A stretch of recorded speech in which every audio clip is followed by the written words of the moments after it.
చాలా కష్టాలు అనుభవించుతున్న ఈ చైనా దేశంలో ఒక మిషనరీ వెళ్ళాడంట. ఆ మిషనరీకి వెళ్ళినప్పుడు వాళ్ళకి వేరే దేశం ఎప్పుడు వచ్చింది లేదు. వాళ్ళందరూ నిన్న చెప్పిన రీతిగా 30 మందిగా కూడుకుంటారు. ఎందుకంటే ఆ పోలీసులు చూడకుండా వాళ్ళు ఇండ్లలో కూడుకొని ఆరాధించుకుంటారు రహస్యంగా. అప్పుడు ఈ మిషనరీని తీసుకొని వెళ్ళారు ఒకటి చూపించడానికి. అంటే ఇంటిలో ఉండే సంఘం, చైనాలో ఉండే ఎక్కువ సంఘాలు ఆత్మీయ సంఘాలు ఇంటిలో ఉండే సంఘాలు, ఇలాగ బహిరంగంగా వారు రాలేదు.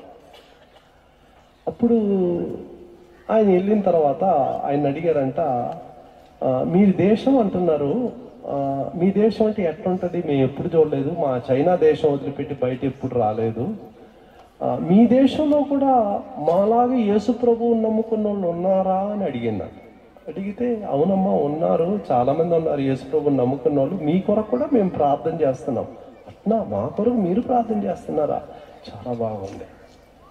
ఇంకొక ఆమె అడిగిందంట, మేము శ్రమల గుండా వెళ్ళేలాగా మీరు కూడా శ్రమల గుండా వెళ్తున్నారా మీ దేశంలో, యేసు ప్రభువుని నమ్ముకోవటం బట్టి మిమ్మల్ని జైల్లో వేస్తున్నారా, మిమ్మల్ని కొడుతున్నారా, వాళ్ళు మీ ఆస్తులను వాళ్ళు తీసేసుకుంటున్నారా అంటే ఆయన ఆలోచించి, లేదు మా దేశంలో అలాగే లేదు, మాకు స్వేచ్ఛ ఉంది, మాకు పెద్ద పెద్ద గుళ్ళు కట్టుకున్నాము, మీటింగులు పెట్టుకుంటాము, మా చేతుల్లో బైబిల్ తీసుకొని వెళ్ళొచ్చు, పాఠ పుస్తకాలు తీసుకొని వెళ్ళొచ్చు, మా రేడియోల్లో 24 గంటలు సువార్త చెప్పే రేడియోలు కూడా ఉన్నాయి, మాకు క్రిస్మస్కు లీవ్ ఇస్తారు, ఈస్టర్కి గుడ్ ఫ్రైడేకి లీవ్ ఇస్తారు. అబ్బో, అలాంటి దేశం కూడా ఉందా?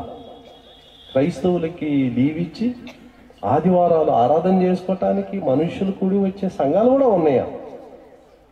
అప్పుడు కష్టాలంటే మీకు ఏమని తెలియదు కదా అన్నదంట. లేదమ్మా, ముస్లిం దేశాల్లో అంటే ఇస్లాం దేశాల్లో, ఈ ముస్లింలు ఉండే కొన్ని దేశాల్లో నేను వెళ్ళానమ్మా, భయంకరంగా శ్రమల గుండా వెళ్తున్నారు, చాలా మందిని చంపుతున్నారు, వాళ్ళ చేతిలో బైబిల్ ఉంటే వాళ్ళని ఎంత హింసపరచాలో హింసిస్తున్నారు అని చెప్తూ ఉంటే చాలా జాగ్రత్తగా విన్నారంట. విని అప్పటికే మధ్యరాత్రి అయిపోయింది, మీటింగ్ అయిపోయి చెప్పాడంట, నేను చూసిన దేశాల్లో ఎక్కువ శ్రమ పడే 2 దేశాలు ఉన్నాయి అని 2 దేశాల పేర్లు చెప్పాడంట. వాళ్ళకి ఇంగ్లీష్ భాష రాదు, ఈయనకి చైనా భాష రాదు, తర్జుమా చేసేవాడు మధ్యలో చెప్తున్నాడు అని, వాళ్ళు చెప్పేది ఈయనకి చెప్పటం, ఈయన చెప్పేది ఆయన. 2 దేశాలు మాత్రం చాలా కష్టాలు గుండా వెళ్తున్నారు అని చెప్పాడు. చెప్పి మధ్యరాత్రి అయిపోయింది, పండుకోవటానికి వెళ్ళిపోయారు అందరు. వాళ్ళు ఆ ఇంట్లో ఒక మూలలో సర్దుకున్నారు. చీకటితో 6 గంటలకి అరుపులు వింటుందంట, అరిచే శబ్దాలు. ఏంటిది, పోలీసు వాళ్ళు వచ్చి పట్టుకున్నారేమో వీళ్ళని అని ఈయన మెల్లగా పడక నుంచి లేచి కిటికీ దగ్గరికి వెళ్తే ఆ మైదానంలో దొర్లాడుతున్నారంట, కొంతమంది కేకలేస్తున్నారంట, కొంతమంది ఆ వెంట్రుకలు అలాగే లాక్కుంటున్నారంట, లాక్కొని గట్టిగా ఏడుస్తున్నారంట. చూస్తున్నట్టు ఎక్కడన్నా పోలీసు వాళ్ళు వచ్చేవాళ్ళంటే పోలీసు వాళ్ళు ఎవ్వరు లేరు. ఇప్పుడు తర్జుమా చేసే వ్యక్తిని పిలిచాడంట. ఏంటి జరిగింది, వీళ్ళు ఏంటి రాత్రి పండుకున్నారు 12 గంటలకి, ఇప్పుడు 6 గంటలకి ఎంత ఏడుస్తున్నారు, విలపిస్తున్నారు, కేకలేస్తున్నారు, ఎంటుకులు లాక్కుంటున్నారు, ఏం చేస్తున్నారంటే ఆయన అన్నారంట, కొంచెం శ్రద్ధగా వినండి, వాళ్ళు ఏం చెప్తున్నారో వినండి అని. వాళ్ళు గట్టిగా ప్రార్థన చేస్తున్నారు. శ్రద్ధగా కొంతసేపు విన్నప్పుడు, నిన్న రాత్రి చెప్పాడు కదా 2 దేశాలు చాలా కష్టాలు గుండా వెళ్తుందని, ఆ 2 దేశాల పేర్లు చెప్పి ఏడుస్తున్నారంట. 6 గంటల సమయాల్లో ఆ 2 దేశాలు శ్రమల గుండా వెళ్తున్నాయని విని వాళ్ళు ఏం చేస్తున్నారు, గట్టిగా ఏడుస్తున్నారంట, విలపిస్తున్నారంట. ప్రభువా, మా సహోదరులు మా సహోదరులు ఇన్ని కష్టాలు గుండా వెళ్తున్నారు, వాళ్ళని విశ్వాసాన్ని బలపరచండి. ఇంకొక అద్భుతం ఏంటంటే, వాళ్ళు ఈ శ్రమ పడే ఈ చైనా దేశంలో కానీ రష్యాలో కానీ మమ్మల్ని విడిపించటానికి దేవునికి ప్రార్థన చేయండి అని ఎప్పుడు అడగరంట. అదే అడగరంట, మా శ్రమల్లో నుంచి దేవుడు మమ్మల్ని విడిపించాలని మా కొరకు ప్రార్థన చేయండి అని అడగరంట. ఏం అడుగుతారంటే, ఈ శ్రమలలో మేము నమ్మకంగా ఉండటానికి మా కొరకు ప్రార్థన చేయండి. ఏం ప్రార్థన చేయమంటున్నారు? ఈ శ్రమలలో నమ్మకంగా మేము ఉండాలి, ఆయన వాక్యాన్ని విడిచిపెట్టకూడదు, మరణం వరకు మేము నమ్మకంగా ఉండాలి, దాని కొరకు ప్రార్థన చేయండి అంతే. ఈ శ్రమలు తప్పించమని ప్రార్థన చేయనక్కర్లా. అప్పుడు ఆ సంఘ పెద్ద ఒక ఆయన లేచి నిలబడి అన్నాడంట, ఈ 2 దేశాల కొరకు మనము ఇప్పుడు లేచేదానికన్నా ఇంకొక గంట సేపు ముందే లేచి ఇంకా గట్టిగా ప్రార్థన చేద్దాం. ఎవరి కొరకు? ఆ 2 దేశాల కొరకు. దేవుడు అద్భుతం చేయకుండా ఉంటాడా? అలాంటి సంఘాల్లో చెప్పండి. అది నాకు ఎంతో సవాల్ అనిపించింది. ప్రభువా, మేము సుఖకరమైన ఒక అంతరిక్షంలో క్రైస్తవ్యాన్ని మేము పాటిస్తున్నాం. మాకు ఏ కష్టాలు లేవు. మీటింగ్లు పెట్టుకోవాలంటే ఈజీగా పెట్టుకోవచ్చు. డబ్బులు ఉంటే కొంచెం మంచి హాల్ తీసుకొని చక్కగా ఈ మైకు అన్నీ పెట్టుకొని మ్యూజిక్ పెట్టుకొని బాగా ఆనందంగా పాడవచ్చు. ఆదివారం మాకు సెలవు ఉంది, లేకపోతే లీవులు పెట్టుకొని మీటింగ్లకు రావచ్చు. ఇది చూడండి ప్రభువా, ఎన్ని కష్టాల్లో గుండా వెళ్తున్నారు. దేవునికి విశ్రమము ఇవ్వలేదంట. అందుకనే వారి చరిత్రలో ఏం చెప్తున్నారంటే, శ్రమలు రాకముందు విస్తరించిన దానికన్నా శ్రమలు వచ్చిన 50 ఏళ్లలోనే 100 కోట్లు అయిపోయారంట. విశ్వాసం 100 1000 అయిపోయారు, 1000 కోట్లు అయిపోయారు. త్వరగా నూతన ఆత్మలు రక్షింపబడటం, ధైర్యంగా ప్రాణం తెగించి ముందుకు రావటం. ఒక సంఘానికి వెళ్తే ఒక ఆయన అంటున్నాడంట, ఆ పాస్టర్ గారు అంటున్నాడంట, మా సంఘంలో 40% జైలుకి వెళ్ళి వచ్చారు, ఇంకా 60% వెళ్ళలేదు, వాళ్ళని సిద్ధపరుస్తున్నాము అన్నాడంట. 40% జైలుకి వెళ్ళి వచ్చారు. జైలుకి 3 ఏళ్ళు ఉండాల. పట్టబడ్డామంటే జైల్లో 3 ఏళ్ళు పెట్టి ఎన్ని కష్టాలు పెట్టాలో, హింసలు పెట్టాలో పెడతారు. 40% వెళ్ళొచ్చారు, ఇంకా 60% ఉన్న వాళ్ళని మేము సిద్ధపరచాలని ప్రార్థన చేస్తున్నాం. వాళ్ళని సిద్ధపరచడానికి మీ బైబిల్ కాలేజీలో ఏదైనా ఉందా అని అడిగారంట. ఇతనికి ఏం చెప్పాలో ఏం లేదు. ఏ బైబిల్ కాలేజీలో కూడా ఇది లేదు కదా. చెరసాలకు వెళ్ళడానికి కోర్సు ఉందా? బైబిల్లో ఉన్నది నేర్పించే పుస్తకాలు ఉన్నాయి. ఇది చెరసాలకు వెళ్ళటానికి సిద్ధపడటానికి ఎక్కడుంది? ప్రియమైన వాళ్ళారా, మనం ఇంత సుఖకరంగా కూర్చొని స్వేచ్ఛలో కూర్చొని దేవుని పరిచర్య చేయకుండా ఉన్నాం. ప్రాణాలు తెగించి వాళ్ళు పరిచర్య చేస్తున్నారు. వాళ్ళు నోరు తెలిసి యేసు ప్రభు అనే మాట చెప్తే పట్టుకునేదానికి వాళ్ళు ఉన్నారు.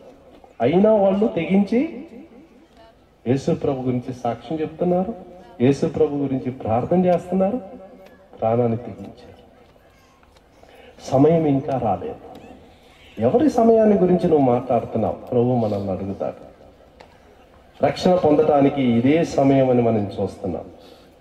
నా ద్రాక్ష తోటలో నువ్వు ఇప్పుడే వెళ్ళి నువ్వు పనిచేయి అంటున్నాడు. ప్రభువా, నీ వాక్యాన్ని వాళ్ళు ఏం చేశారు?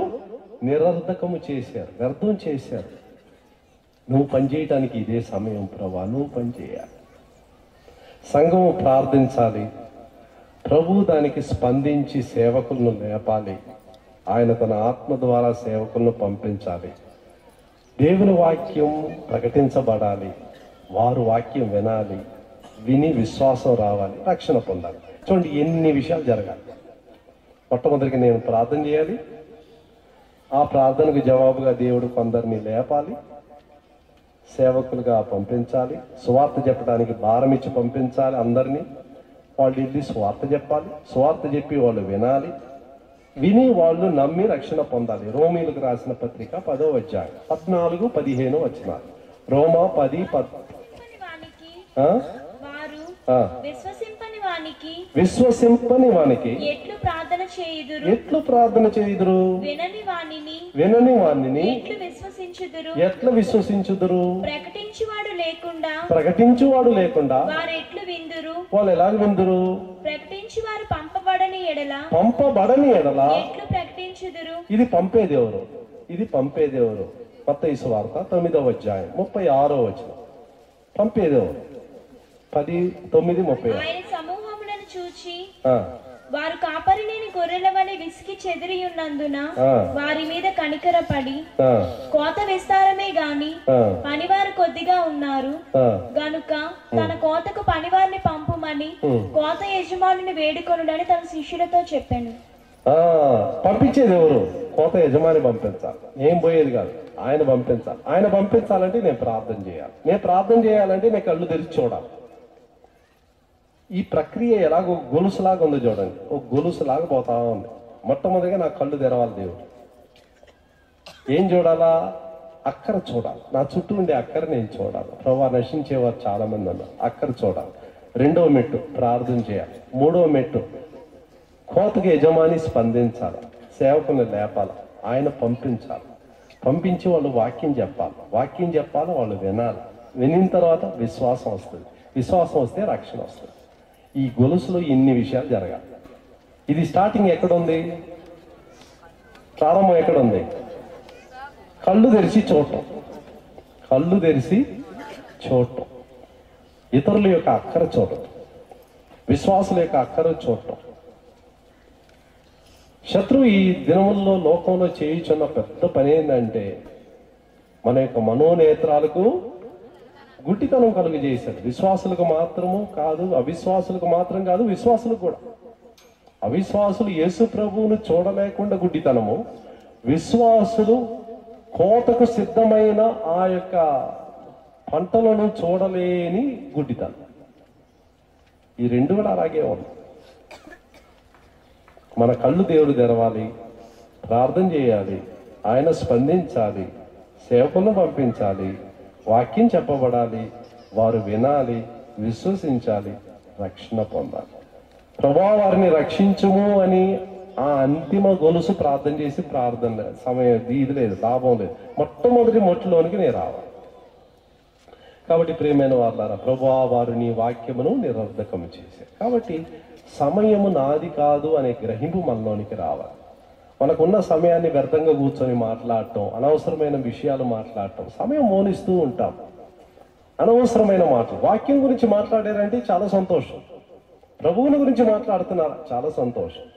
అనవసరమైన వ్యర్థమైన మాటలు మాట్లాడి చాలా మంది సమయాన్ని అలాగే పాడు చేస్తూ ఉంటారు. దినములు చెడ్డవి కనుక సమయమును పోనీయకుండా. ప్రార్థన చేయడానికి సమయం కావాలి, వాక్యం చదవటానికి సమయం కావాలి, ఒకరికి స్వార్థ చెప్పడానికి సమయం కావాలి. సమయాన్ని సద్వినియోగం చేసుకోవచ్చు. సమయం ఇంకా రాలేదు, సమయం ఇంకా రాలేదు, సమయం ఇంకా రాలేదని